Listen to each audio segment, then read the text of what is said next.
Folks, let me be real with y'all. I don't just love the SEC. I want to marry the SEC. I want to walk it down the aisle, say I do to their kid every waking moment, whispering sweet nothings about five-star recruits and third down efficiency. I'd take the SEC on a honeymoon to a packed night game in Death Valley, where the only candlelight dinner we need is the glow of 1,000 LED wristbands. Now, I know what you're thinking. Oh, Paul, you're a grown man. You can't marry a football conference. At the tail end. And to that, I say, watch me. Y'all don't understand. The SEC isn't just a conference. It's a way of life. It's tailgating at 6 a.m. with a plate of ribs in one hand and a stadium shaker in the other. It's calling in sick to work on Monday because the Tennessee-Alabama game emotionally ruined you. It's knowing deep in your heart that every other conference is just playing a different, lesser sport. And listen, I'll admit it. I'm a silly goose, a total goober.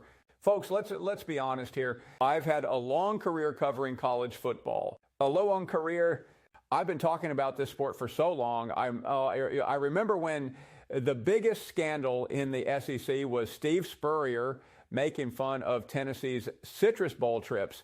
And you know what's crazy? Despite all my years of experience, all my so-called expert takes, I am consistently wrong, like dead wrong, all the time. And yet, for some reason, y'all still listen to me. It's truly remarkable. But hey, that's just who I am. I get fixated on things, obsessed even. You say college football, and my brain immediately short circuits into three things. Lane Kiffin, Ryan Day getting fired, even when he wins, and Deion Sanders being completely overrated.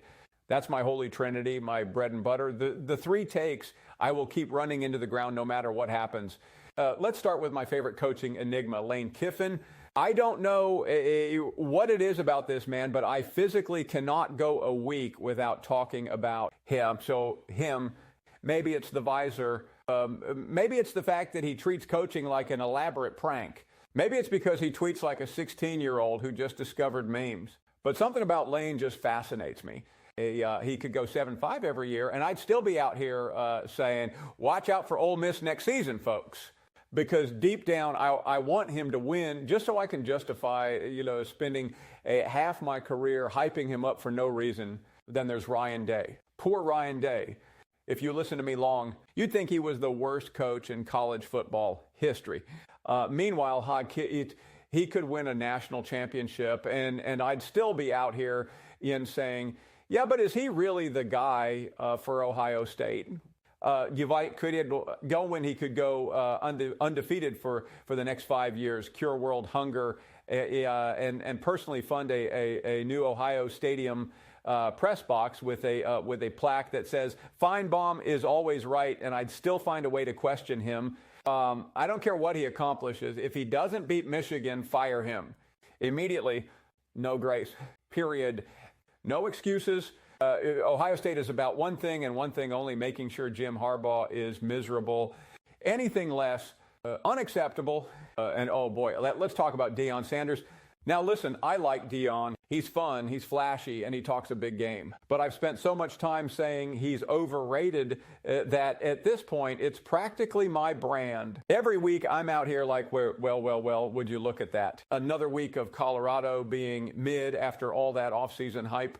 And yet somehow people keep getting mad at me like I didn't call this months ago. It's like watching people get shocked every time the McRib comes back and still isn't that good. We knew this would happen. And yet here we are. But the best part, the absolute funniest thing about my whole career, no matter how many times I'm wrong, y'all keep paying attention to me. I can say something completely ridiculous, something so absurd that even I don't fully believe it. And the next thing I know, it's trending on Twitter. People are calling my show, screaming, and ESPN is paying me to keep doing it. It's incredible.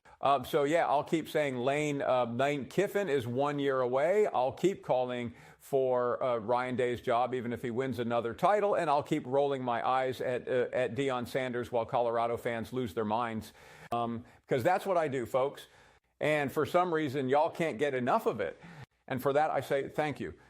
This monologue was written by AI because you, dear viewer, are too lazy to come up with something this ridiculous yourself. But don't worry, I'm sure your vast football knowledge acquired exclusively from Twitter arguments, makes you totally qualified to complain about it in the comments.